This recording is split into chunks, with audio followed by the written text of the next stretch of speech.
हमारे बंधन और मोक्ष का कारण ये मन ही है। विषयों के चिंतन में लगा हुआ, विषय भोग में सुख भाव मानने वाला मन बंधन युक्त है। जन्म मरण आदि नाना प्रकार के क्लेश ना चाहते हुए भी भोगने पड़ेंगे। और यही मन जब समस्त चेष्टाओं को प्रभु के चरणों में अर्पित करने की भावना से क्रियाएं करता है और प्रभु का निरंतर मनन करता है, तो यही मोक्ष का स्वरूप हो जाता है। बंधन और मोक्ष का कारण ये मन ही है। हमारे स्वरूप को न कभी बंधन प्राप्त हुआ है, न है, न होगा। हमारा स्वरूप मुक्त ही है, पर हम भूल से इस मन में और तन में तदात्म कर लिए हैं, तो इनके कर्ता और भोक्ता बन बैठे। बस यही हमारी सबसे बड़ी भूल हो गई है। इसी भूल को मिटाने के लिए जगत गुरु, परम ज्ञानियों के भी गुरु प्रभु श्री कृष्ण स्वयं उपदेश कर रहे हैं। जो व्यक्ति शरीर को मैं मानकर या मेरा मानकर, मैं माना तो अहमता और मेरा माना तो ममता, जो व्यक्ति अहमता ममता में विचरण करता हुआ संसार के भोगों में रत है, उसकी नवीन नवीन कामनाएं उत्पन्न होती रहती हैं। अब उन कामनाओं की पूर्ति के लिए वो किसी व्यक्ति की या किसी देवता की या किसी क्रिया की वो आश्रय वृत्ति लेता है कि हमारी कामनाओं की पूर्ति हो जाए। यदि पुण्य बल से कामनाओं की पूर्ति हो भी गई तो और लोभ बढ़ गया, नाना प्रकार की और कामनाएं बढ़ गई। और यदि कहीं त्रुटि होने के कारण कामनाओं की पूर्ति ना हुई तो क्रोध बढ़ गया, उसके अंदर नास्तिकता आने लगती है, तमोगुण की प्रवृत्ति बढ़ जाती है, फिर वो हिंसा अधर्म आदि में उतर जाता है। पर अहोभाग्य है उन प्राणियों का जो अपनी कामना की पूर्ति के लिए प्रणत कामदम श्री हरि चरणों का आश्रय लेते हैं। वो धन्यवाद के पात्र हैं। भले ही किसी कामना से जुड़े, पर सही जगह जुड़ गए। हम श्री हरि के ही अंश हैं। यदि हम अपने अंशी श्री हरि से जुड़ जाते हैं, तो जैसे बालक अपने माता पिता से हट करके अपनी कामना पूर्ति करवाता है, तो माता पिता का उनके ऊपर दुलार ही आता है, गुस्सा नहीं आता। और माता पिता के दुलार से जो कामना पूर्ति हुई और जितनी संपत्ति है उस सब का वो धीरे धीरे अधिकारी बन जाता है। ऐसे ही हम जब अपने प्रभु को अपना मान करके अपनी कामनाएं रखते हैं, तो प्रभु कृपा करके पूर्ण करते हैं और अपने भागवतिक वैभव का उसको अधिकारी बना लेते हैं, अर्थात अंत में उसकी परम गति होती है। पर ये बात सब कोई न सुन पाया है न समझ पाया है, तो अपनी कामनाओं की पूर्ति के लिए वो देवताओं आदि का पूजन, उनका सेवा अनुष्ठान करता है, उनसे अपनी कामना रखता है। यदि कामना की पूर्ति के अनुसार ठीक ठीक अनुष्ठान हो गया तो कामना की पूर्ति हो जाती है। कामना की पूर्ति होने के बाद यदि उसकी उस देवता में आसक्ति हो जाती है तो उसी देवता के देवलोक को प्राप्त होता है और वहां वो पुण्य फल भोग कर फिर मृत्यु लोक में आता है। बात बनी नहीं, एक थोड़ा अच्छा स्वप्न जैसा हुआ, पर बात तो वहीं आ गई जहां से हम चले थे। फिर मृत्यु लोक में वही अशांति, क्लेश, द्वंद्व, जन्म मृत्यु। तो भगवान कह रहे हैं कि इनकी वृत्ति कामना से अपहरण होने के कारण ये हमारी शरण तक नहीं पहुंच पाते हैं। बड़े भाग्यशाली हैं जो प्रभु श्री हरि की शरण में हो गए। सच्ची मानिए, परम मंगल की नींव रख गई किसी भी कामना से। यही तो हमारे हरि की उदारता है। किसी भी कामना से आप केवल जुड़ जाइए तो आपकी वृत्तियां जुड़ती सच्चिदानंद प्रभु से हैं, इसलिए उसका परिणाम अविनाशी होगा। भले कामना विनाशी है, पर परिणाम अविनाशी होगा। तो सब भगवान की शरण इसलिए नहीं हो पाते, कामना के द्वारा उनका ज्ञान अपहृत हो गया है और वो भगवान को भी एक अच्छा मनुष्य भर मानते हैं। हाँ, थोड़ा सा बलशाली, थोड़ा सा बुद्धिमान, ये नहीं जान पाते कि ईश्वरों के ईश्वर है। भला कोई बलशाली व्यक्ति ऐसा कैसे कर सकता है? विचार कीजिए, लाखों गायें हैं ब्रजवासियों की, बाबा की ही कई लाख गायें, नंद बाबा की और उपनंद आदि और भी ब्रजवासियों की लाखों की, 1 लाख नहीं, लाखों की संख्या में गायें हैं और शास्त्रों की संख्या में सब सखाजन हैं, गोपगण हैं और ब्रज 84 कोश भूमि चिदानंद है। प्राकृतिक भूमि 84 कोश नापेंगे तो उतनी ही होगी और चिदानंद भूमि में एक थोड़ी सी जगह में अरबों गायें इकट्ठा हो सकती है। ये चिदानंद भूमि का प्रभाव होता है, ये बुद्धिगत नहीं है। छोटी सी जगह दिखाई दे रही लेकिन अरबों गायें उसमें आ जाएंगी और जगह कम नहीं होगी।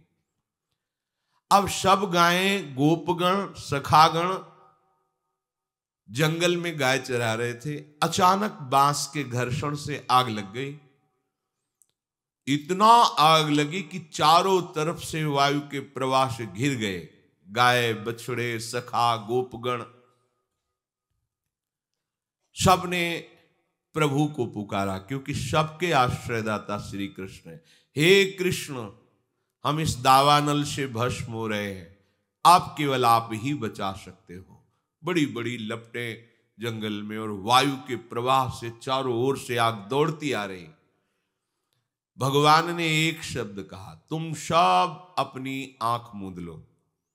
आंख मूंद लिया, बस अपने मुंह में पी गए सारी आग, ऐसे कि पूरी आग मुख में आ गई। ब्राह्मणोष मुखमाशीद, जो भगवान के मुख से ब्रह्म रूप वेद प्रकट हुए, ब्रह्म भाव से युक्त ब्रह्म ऋषि प्रकट हुए, वहीं भगवान के मुख से अग्नि का भी प्रादुर्भाव है। मानो भगवान ने अग्नि के प्रादुर्भाव स्थान में स्थापित कर दिया, ऐसे किया, मुख में अग्नि आ गई। ये कोई व्यक्ति कर सकता है? भगवान अग्निदेव प्रचंड रूप दावानल के रूप में है और एक क्षण में नौ किशोर अवस्था वाले प्रभु श्री कृष्ण उस अग्नि को पी गए। देखा कि शांत एकदम अग्नि, सब सखागण।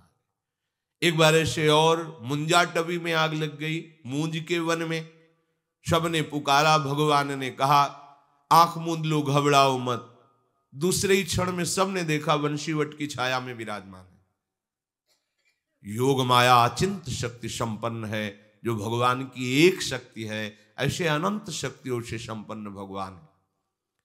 काली दह का एक बूंद पानी भी कोई पी ले तो तत्काल मर जाएगा, ऐसा विषैला जल था। बहुत बलशाली कालिया नाग अपने परिवार सहित रहता था। भगवान ने देखा कि प्यास से पीड़ित होकर के गोपगण और गौवें, बछड़े सब जल पिए मर गए। मर गए, जल का ऐसा प्रभाव विषैला था। इतना वर्णन है कि ऊपर से अगर पक्षी निकल जाए तो मरकर नीचे गिर जाता था, ऐसी विषैली धूम निकलती थी कालीदह से, क्योंकि कालिया नाग बहुत बड़ा विषधारी था। गरुड़ से टक्कर लेने की सामर्थ्य रखता था, पर उनके पंखों के प्रहार से भागकर यहां आया था और जानता था कि यहां गरुड़ का प्रवेश नहीं है, इसलिए कालीदह में निश्चिंत होकर रहता था। यदि हमारे प्रभु मनुष्य हैं तो जरा देखिए, कूद गए कालीदह में। एक बूंद पानी किसी भी व्यक्ति को मार सकता, चाहे जितना बलशाली हो, और जा करके सब इस लीला को जानते हैं। ललकारा कालिया को। कालिया ने जो ही देखा, हमारे वास स्थान पर आकर कोई ऐसे स्वतंत्र जलकेली कर सकता है, हमें ललकार सकता है, नागपाश में बांध लिया। ये नागपाश ऐसा भयानक है कि प्रतिक्षण मृत्यु जनित कष्ट देते हुए उसे मार देता है, हर नस नाड़ी को चूर चूर कर देता है। पर अमित बलशाली भगवान श्री कृष्ण के शरीर में उसी को पीड़ा होने लगी, नागपाश छोड़ करके खड़ा हो गया और विचार करने लगा, आज तक तो कोई ऐसा नहीं जो मेरे नागपाश में बंद कर भी बलशाली बना रहे, लेकिन यहां तो मेरा ही नागपाश मुझे ही कष्ट देने लगा। फटने लगा उसका शरीर जैसे ही भगवान को जकड़ने की कोशिश की। भगवान उसके फणों पर ऐसे हाथ रखकर छलांग मारी और ऊपर उसके सिर पर जाकर के नृत्य करने लगे। देवता गंधर्व जो संगीत विशारद जन है सुंदर संगीत बजाने लगे। नटवर नागर उनके फणों पर नृत्य कर रहे। जो फण नहीं झुकाता रौन देते अमित बलशाली श्री कृष्ण। अब विष की जगह खून निकलने लगा, प्राण व्याकुल हो गए। तब उसने हृदय से भगवान हरि को पुकारा, कालिया ने। अब ये नहीं जानता कि अमित बलशाली श्री हरि ही उसके फणों को कुचल रहे हैं। नागपत्नियों ने प्रार्थना की, भगवान नीचे उतर कर आए और कहा, यहां से जाओ रमणक द्वीप, अब मेरे चरण चिन्हों से युक्त हो गया है तुम्हारा शरीर, अब गरुण तुम्हें बिल्कुल विक्षेप नहीं पहुंचाएंगे, सुखपूर्वक रहो, पर ब्रज की सीमा के अंतर्गत नहीं। ये हमारे भोरे भारे ब्रजवासी जनों को किसी भी तरह का कष्ट हो, ये मुझे बर्दाश्त नहीं। परिवार सहित छोड़कर, ये मनुष्य है। छठी का दिन है, अभी 6 दिन के लालजू हैं। भयानक बलशाली देवता भी कांपते हैं, जिससे ऐसी पूतना हलाहल विष लगा करके कंस से वादा करके कि एक नंदन क्या पूरे ब्रजवासियों के 10 दिन के बालकों को मार के अभी आती हूं। भगवान ने पहले ही विचार कर रखा था कि अगर ये अन्य जनों के पास जाएगी तो हमारे सखाओं को हानि पहुंचाएगी। सीधे आकर्षण किया, उसका विचार बदला कि पहले ब्रज के मुखिया नंद बाबा के घर से ही शुरू करते हैं। ऐसा सुंदर रूप बनाया कि लक्ष्मी भी मोहित हो जाए। यशोदा मैया रोहिणी जी ने देखा कि लगता है साक्षात सौंदर्य समुद्र लक्ष्मी जी आ रही हैं, क्योंकि हमारे घर लालजू पधारे हैं, तो बड़ी कृपा हुई, ये आशीर्वाद। कोई कुछ उसको टोका नहीं, इतना सुंदर रूप बनाया। और सीधे इशारे से पूछा, कहाँ है लालजू? इशारा कर दिया। लालजू ने आंख मूंद ली। आज छठी का दिन है और हमें जहर पिलाने आ रही है। आंख मूंद ली प्रभु ने कि हमारी दृष्टि पड़ने पर कोई कुभाव वाला रह जाए, ऐसा तो नहीं। इसलिए दृष्टि को रोक लिया कि तू अपने भाव पूर्ण कर ले। आइए, प्रभु को गोद में उठाया और अपने भयानक हलाहल विष लगे हुए स्तनों को प्रभु के मुख में दे दिया। करुणा समुद्र है प्रभु, देखो आई है मारने। प्रभु के छोटे छोटे श्री चरण उसके वक्षा स्थल पे हैं, कर कमल से उसका वक्षोज पकड़े हुए हैं और मुख से दुग्ध पान कर रहे हैं। थोड़ी ही देर में आवेश में आए प्रभु और दुग्ध के साथ प्राण पीने लगे। अब तो वो सुंदर रूप छोड़कर भयानक रूप धारण करके चीखती, अरे छोड़ दे छोड़ दे, भागी। 6 कोस के वृक्षों को तोड़ती हुई भयानक पूतना मृत्यु को प्राप्त हुई। भगवान ने उसकी जीवात्मा को अपने धाम भेजा। ये मनुष्य है प्रभु? जो लोग इनको समझते हैं कि ये तो कृष्ण मनुष्य है, ये मनुष्य है। जिस समय देवराज इंद्र ने देखा अपनी पूजा को भंग ब्रजवासियों ने कर दिया, एक कृष्ण के कहने पर, और एक पहाड़ की पूजा कराई गिरिराज जी की। अब मैं इनको दंड दूंगा ब्रजवासियों को। ये पता होना चाहिए कि जो भगवद आश्रित है उसे केवल भगवान ही दंड विधान कर सकते हैं। अगर दूसरा कोई दंड विधान की सोचे तो वो दंड का अधिकारी हो जाता है। भगवत दास को केवल भगवान ही सुधारने के लिए ऐसा विधान रच सकते हैं। त्रिभुवन में किसी की ताकत नहीं कि जो हरि आश्रित हो उसके ऊपर अपना दंड विधान लागू कर दे। कोई भी हो, यमराज थर थर कांपते हैं, अपने दूतों से कहा है, जिनके गले में कंठी हो, मस्तक पर तिलक हो, मुख में कृष्ण नाम हो, भूल कर मत जाना, नहीं हमको दंड मिलेगा, क्योंकि ईश्वरों के ईश्वर भगवान श्री हरि है। ठाकुर जी के चरणारविंद का थोड़ा भी आश्रय हृदय में रख ले, थोड़ा भी आश्रय, सारी की सारी भयवृत्तियां, सारी की सारी चिंता नष्ट हो जाती है। हम लोग समझ ही नहीं पा रहे श्री कृष्ण को एक साधारण मनुष्य समझ रहे हैं। देवराज इंद्र ने आदेश कर दिया प्रलयकालीन मेघों को वर्षा के द्वारा पूरे ब्रज का नाश कर दो, मूसलाधार वर्षा। सब ब्रजवासी जन, हे कृष्ण अब तो आप ही रक्षा कर सकते हो। 21 किलोमीटर के गिरिराज महाराज खेल खेल में से उठा लिया। ऐसे 7 दिन 7 रात्रि तक ऐसे संपूर्ण ब्रजवासियों को सुखपूर्वक अपने दर्शन से ऐसा अमृत बरसा रहे थे। न किसी को भूख लगी, न किसी को प्यास लगा, न किसी को किसी भी तरह की अन्य क्रियाएं करने की सोच, लघु शंक, किसी को कुछ। सब मंत्र मुग्ध श्री कृष्ण रूप में खोए हुए हैं, मानो सब समाधि भाव को प्राप्त है। और आश्चर्य, चारों तरफ श्री कृष्ण को सब ब्रजवासी जन घेरे हुए हैं और सबके सन्मुख प्रभु हैं। अगर चारों तरफ कोई, तो एक दिशा में ही तो प्रभु का मुख होगा, पर ऐसा नहीं, संपूर्ण ब्रजवासियों को श्री कृष्ण अपने सामने दिखाई दे रहे हैं। उनकी रूप माधुरी का पान करते हुए 7 दिन तक न किसी को भूख, न प्यास, न निद्रा, न कोई अन्य क्रिया की आवेग, सब रूप माधुरी में डूबे हुए।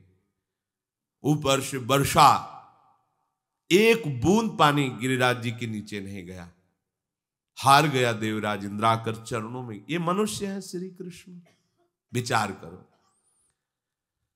बड़े बड़े ऋषि मुनियों ने तपस्या करके भगवान को अपने प्रीतम रूप में चाहा, वेद की ऋचाएं प्रीतम रूप से भजी, वही आके गोपियां बनी और उन्हीं गोपियों को गलवैया देकर प्रभु बन विहार रास विहार।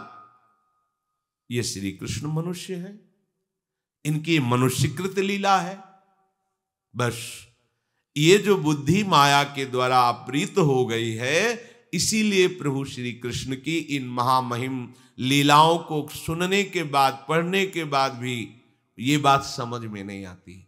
इसीलिए श्री भगवान कहते, नाहम प्रकाशः सर्वस्य योग माया समावृतः मूढ़ोऽयं नाभिजानाति लोको मामजमव्ययम्। ये जो मूढ़ लोग हैं, मूढ़ कौन है? जो असत भोगों में सुख बुद्धि करके फंस गया है, वही मूढ़ है, मूढ़ात्मा।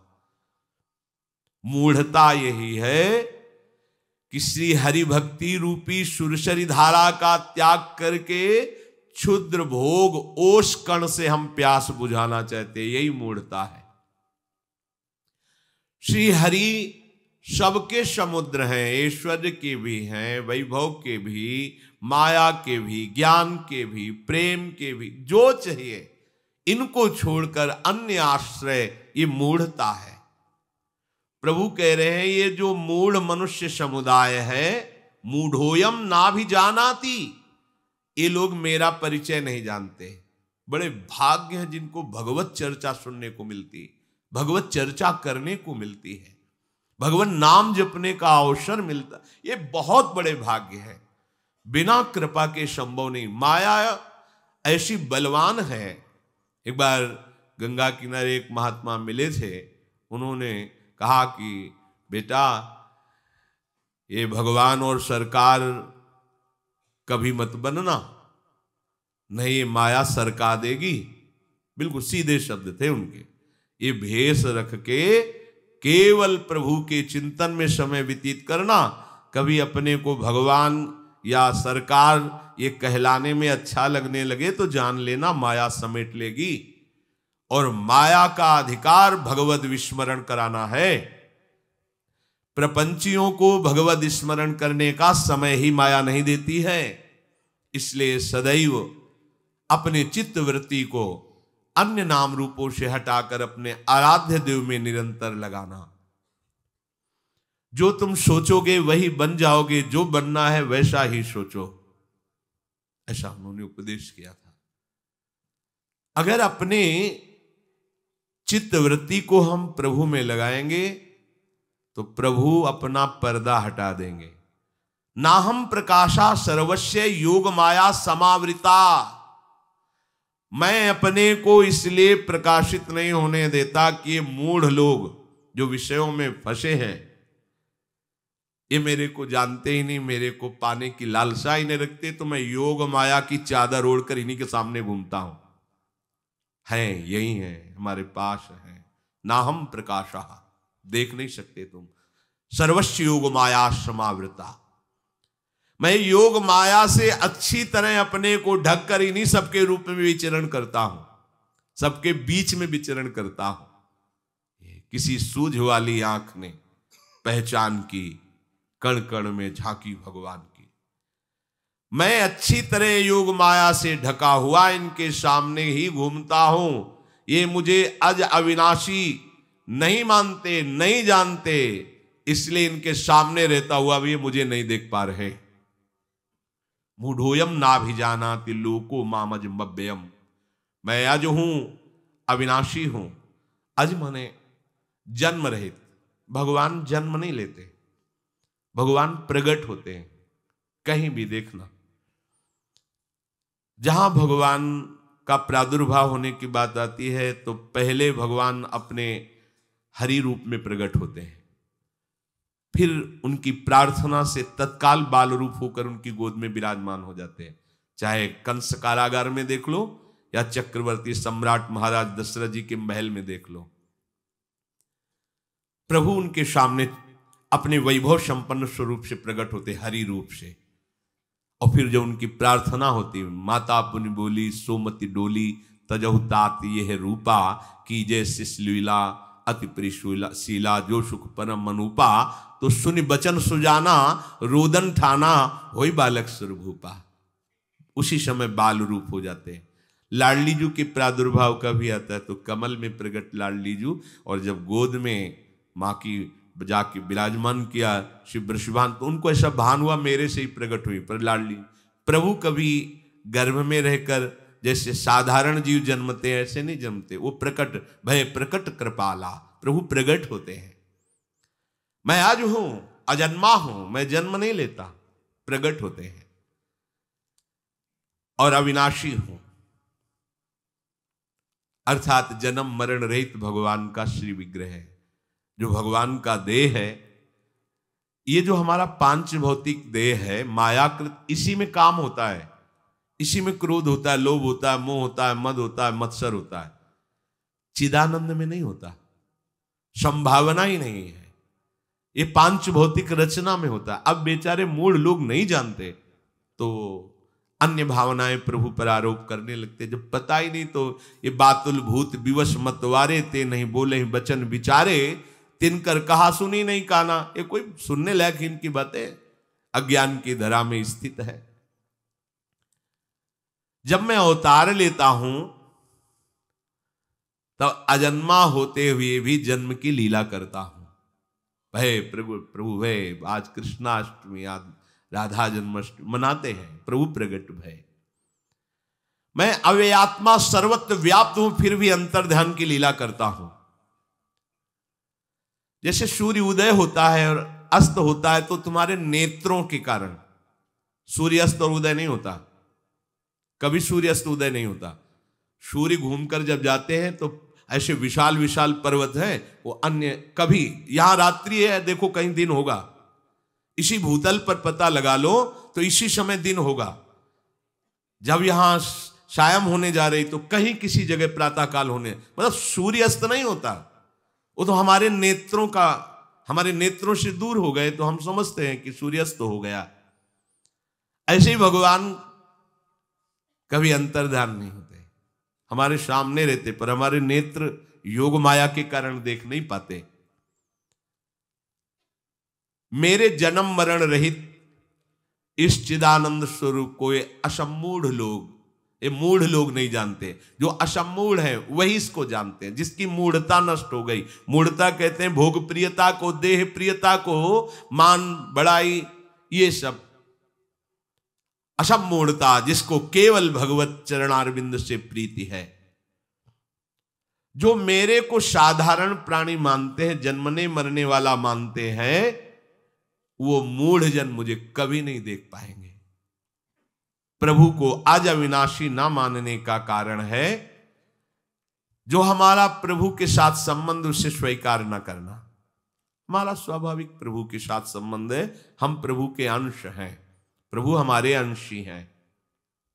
अगर ये बात मान ली जाए, केवल ये बात मान ली जाए कि मैं प्रभु का अंश हूं, प्रभु हमारे अंशी हैं, तो माया का पर्दा हटने लगेगा। पर हम अपने को शरीर मानते हैं, अपना शरीर मानते हैं, कुछ सामग्री भोग को अपना मानते हैं और उनको भोगते हैं और अपने को घर का ईश्वर मानते हैं। सब मेरे अधीन है, ये भोग सामग्री, ये पत्नी, ये पुत्र, ये परिवार मेरे शासन से चलता है। बड़ी मूढ़ता है। अब तुम किसके शासन से चल रहे हो? विचार करके देखो। छोटी छोटी पदवियों में, छोटे छोटे भोग संग्रह के हम स्वामी बन बैठते हैं, इसीलिए इसी मूढ़ता के कारण वो प्रभु को नहीं जान पाते। गोस्वामी जी कह रहे हैं, कहां जाऊं कासो कहों, कौन सुने दीन की, त्रिभुवन तुही गति, सब अंगहीन की। जग जगदीश घर घर घनेरे हैं, निराधार के आधार गुण गण तेरे हैं। कहां जाऊं, किससे कहूं, कौन है ऐसा जो मुझ साधनहीन पर दृष्टि डाल सके? मुझ सरीखे साधनहीन की एकमात्र गति तो हे हरि तुम ही हो। यहां सब घर घर जगदीश बने हुए बैठे हैं। गोस्वामी जी जग जगदीश घर घरन घनेरे हैं। थोड़ी संपत्ति, थोड़ी पद प्रतिष्ठा, थोड़ा वैभव, अपने को ईश्वर मानने लगते हैं। मैं मालिक हूं घर का, ये सब मेरे अधीन है। बहुत अपने को जगदीश कह रहे हैं, पर हे प्रभु ये बिना आधार के हैं। बालू का महल कितने सेकंड टिकेगा कुछ भरोसा नहीं। बिना आधार के मायाकृत भोग सामग्री, मायाकृत शरीर, मायाकृत संबंधों का अभिमान कर रहे। सबका आधार हरि है, हरि से कोई संबंध नहीं। तो ऐसे जगदीशों का आश्रय लेने से क्या होगा? क्या होगा? कौन मेरी व्यथा को मिटा सकेगा? प्रभु एक आपके गुण समूह ऐसे जिनका गान करने से ये मायाकृत आकर्षण हट जाता है। ध्यान दीजिए, जितना भगवत चरित्रों का गान करेंगे, श्रवण करेंगे, उतने ही आप माया मुक्त होते जाएंगे। ये सूक्ष्म रहस्य है। ये भगवत लीला चरित्र का गायन और श्रवण अमोघ साधन है भगवत प्राप्ति का, अमोघ। देखो, ब्राह्मण पत्नियों ने कोई भी साधन नहीं किया था और ब्राह्मण पूरे सांगोपांग ब्राह्मणत्व से युक्त थे। यज्ञोपवीत कराया, गायत्री अनुष्ठान किया और वर्तमान में भी यज्ञ ही कर रहे थे। ये सब कुछ करने पर भी भगवान से वो बिल्कुल अपरिचित थे। वृंदावन की मालिनी पुष्प की पुड़िया ऐसे बना बना करके घरों में देने जाती थी। तो उन ब्राह्मणों के घरों में भी जब जाती तो आज श्री कृष्ण ऐसी पोशाक पहने थे, ऐसे रूप से, आज प्रभु ने ये लीला, वो सुन सुन करके इतनी आसक्त हो गई, कैसे मिलूं, कैसे दर्शन करूं। पूरा प्रसंग आता है, प्रभु ने उनको निहाल करने के लिए भोजन मांगा, पतियों ने तिरस्कार कर दिया, पर ब्राह्मण पत्नियों ने थाल सजाकर प्रभु को जाकर के पवाया और कृतार्थ हो गई। कोई अन्य साधन नहीं, केवल भगवत चर्चा सुनने मात्र से श्री कृष्ण का साक्षात्कार हो गया। रत्नावती जी का आपने पीछे चरित्र श्रवण किया, कोई अन्य साधन नहीं, केवल दासी के मुख से हरि चर्चा सुनते सुनते ऐसा अनुराग हुआ कि भक्त भूप पदवी दी श्री नाभाजी ने उनको। भक्तों की राजा है, अपने पति जो राजा है उससे विरोध भाव, उसको भी स्वीकार कर लिया। मूड मुड़ाकर संतों की सभा में आज से तेरा राज अन्न का त्याग करती हूं, कोई नहीं हरि के सिवा मेरा। ये अपने को घर का मालिक और ईश्वर मानने वाले तो घर घर बैठे हैं, इनका कोई आधार नहीं है, बालू के मैले कभी भी ढह सकते हैं। आधार है प्रभु का नाम रूप गुण लीला धाम। जो इन लीला का गुणों का गायन करता रहता है, संसार सागर से सहज में पार हो जाता है। इसीलिए बड़े बड़े सिद्ध भी भगवत चर्चा करते रहते हैं। प्रभु निराधार के आधार गुणगन तेरे हैं। हृदय में बात बैठा लो, कभी व्यर्थ की चर्चा मत करो, व्यर्थ की वार्ता मत सुनो। जब सुनो तो भगवत चर्चा, नहीं तो कोई ग्रंथ उठा लो, स्वाध्याय करने लगो। भगवत गुणों का स्वाध्याय करने से आपके हृदय का जो विकार है वो नष्ट हो जाएगा। हृदय रोग बहुत जल्दी ठीक हो जाता है, कामादि दोष बहुत जल्दी नष्ट हो जाते हैं जब आप केवल भगवत चर्चा करते हैं, भगवत चर्चा सुनते हैं, तो उसी का प्रभाव आप भगवत स्वरूप में स्थित हो जाते हैं। गजराज काज खगराज तज धायो को, मोह से दोष कोश पोषे तो से माए जायो को। किए बहुमोल तय करैया गीध श्राद्ध के, तुलसी की तेरे ही बनाए बलि बनेगी। प्रभु की विलंब अम्ब दोष दुख जानेगी। गोस्वामी जी कह रहे कि वैसे तो मेरे अंदर बहुत दोष है, दोष क्या पापों का ही भंडार है। बिल्कुल ऐसा ही, ये कोई मतलब ऐसा नहीं कि दैन्यता पूर्वक बोल रहे हैं वैष्णव दैन्यता में। वास्तविक जब अंदर झांक के देखो, जिनको प्रभु ने अपने शासन में ले लिया है, यदि छोड़ दें तो केवल पाप ही आचरण हो। जब अंदर झांक के देखते तो जैसे किसी दुष्ट को कोई घुटने के बल दबाए हो, ऐसे प्रभु कृपा हमारे मन को, हमारे मन में बसे विकारों को दबा कर नष्ट कर रही। मेरे में सामर्थ्य नहीं, अगर वो छोड़ दे तो अब भी पापाचरण शुरू हो जाए। तो ये बड़े बड़े महापुरुष उसी बात को देख के कहते हैं कि प्रभु मैं तो पापों का भंडार हुई हूं, पर आपकी कृपा को देखा है कि आपने जैसे गजराज ने पुकारा गरुड़ छोड़ करके भागे, ऐसा कोई स्वामी नहीं है जो अपने जनों के लिए इतना दया करने वाला हो। और कैसा भी कोई पापी हो आपकी शरण में आ जाए, चाहे जैसा हो, इस त्रिभुवन में ऐसा कोई नहीं है जैसा आप दुलार करते हो वैसा कर सके। अवगुणी को तुरंत त्याग दिया जाता है, लेकिन अवगुणी को जिस दरबार में आदर मिलता है वो केवल आप ही हो। नाथ मोसे कूर कायर कपूत कौड़ी आध के, हा स्वभाव में क्रूरता है, भगवत प्राप्ति के लिए उत्साह नहीं, कायरता है, और जो आचरण करने चाहे वो आचरण नहीं कर पाता, इसलिए कुपूत हूं। अगर दाम लगाया जाए तो 1 कौड़ी का भी नहीं हूं, आधी दाम का हूं। पर हे जटायु की श्राद्ध करने वाले प्रभु श्री हरि, जब मैं आपका हो गया तो बहुमूल्य हीरा बन गया। मेरी कीमत आधी कौड़ी भी नहीं है, पर आज जब मैं आपका हो गया तो हीरा बन गया। बिल्कुल अक्षरशः सत्य है। बलिहारी बलिहारी तुलसी की तेरे ही बनाए बलि बनेगी। प्रभु की विलंब अम्ब दोष दुख जलेगी। बलिहारी प्रभु श्री हरि, मेरी बिगड़ी बात तो आपसे बनी है और आपसे ही बनेगी। दूसरा कोई ऐसा माँ ने पैदा नहीं किया कि मेरी बात बना दे। पक्का हां, आप देर करोगे मेरे उद्धार में तो देर है, आप करोगे तो देर है। देखो शरणागत का बल देखो, आपकी देरी है, मेरी देरी। मैं तो तैयार खड़ा हूं, कैसा हूं पहले बता चुका हूं, क्रूर हूं, पापी हूं, नीच हूं, पर फिर भी आपने स्वीकार कर लिया है तो आपकी तरफ से देरी हो सकती है, मेरी तरफ से देरी नहीं है। हे प्रभु, अगर आप देर करोगे ना तो एक बात हम आपको गुप्त बताए देते हैं, ये देर रूपी माता दुख और दोष रूपी संतान पैदा कर देगी, फिर आपको परेशानी आ जाएगी। अगर आप देर करोगे तो ये देर रूपी माता दुख और शोक संताप पैदा कर, अर्थात कोई ऐसा आचरण करा देगी जिससे दुख होगा, क्लेश होगा, और आपको भी लगेगा मेरा दास कहा करके और ये ऐसा, तो हे हरि देर मत करो, देरी आपकी तरफ से है, देर मत करो।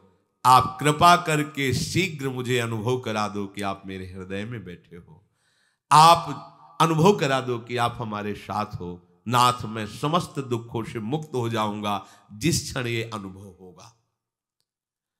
हमें किसी और के आश्रय से शांति, सुख, अनुभव आने वाला नहीं है।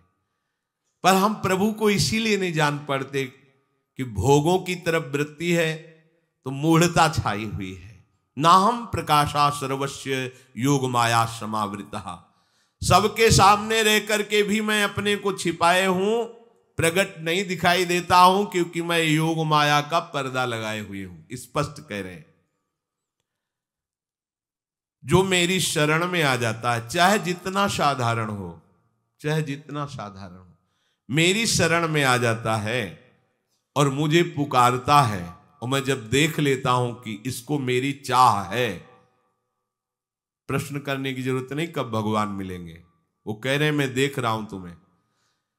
जब तुम्हारे अंदर ऐसी चाह हो जाएगी कि अब जिया नहीं जा रहा, वो प्रभु जानते हैं, तो कहीं और भागकर दर्शन करने की जरूरत नहीं। तुम्हारे सामने ही पट हटा देंगे और दिखाई देगा ललित त्रिभंगी मंद मंद मुस्कुराते, युगल सरकार गलबहिया दिए विराजमान है।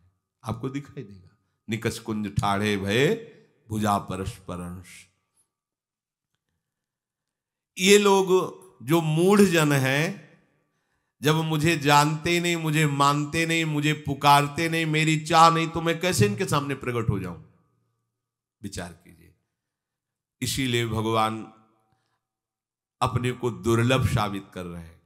तुम्हारी चाह बढ़नी चाहिए। छूट कर दिया, पूरी छूट है। इधर भोग है, नाना प्रकार की सुख सामग्री, यश प्रतिष्ठा, इधर भगवान है। करो इधर मुख, सबसे हटाओ और प्रभु की तरफ चलो। ना मिल जाए तो बताना। पर उनको चाहिए नहीं, तो प्रभु उन्हीं के बीच में रहते हुए छुपे हुए हैं। जो मेरे को नहीं मानते,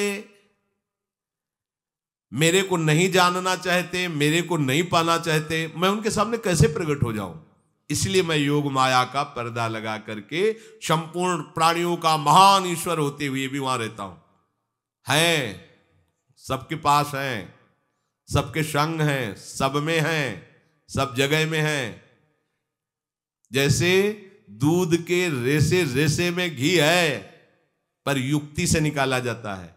जैसे मेहंदी के रेसे रेसे में लालिमा है, पर युक्ति से लालिमा प्रकट होती। ऐसे कण कण में भगवान है, पर युक्ति से भगवान का हृदय में अनुभव होता है। जो गुरुजनों से साधन मिलता है, जो युक्ति मिलती है, वैसे चलो। कहते हैं ना युक्ति से मुक्ति। युक्ति आ गई तो भगवान प्रकाशित हो जाएंगे।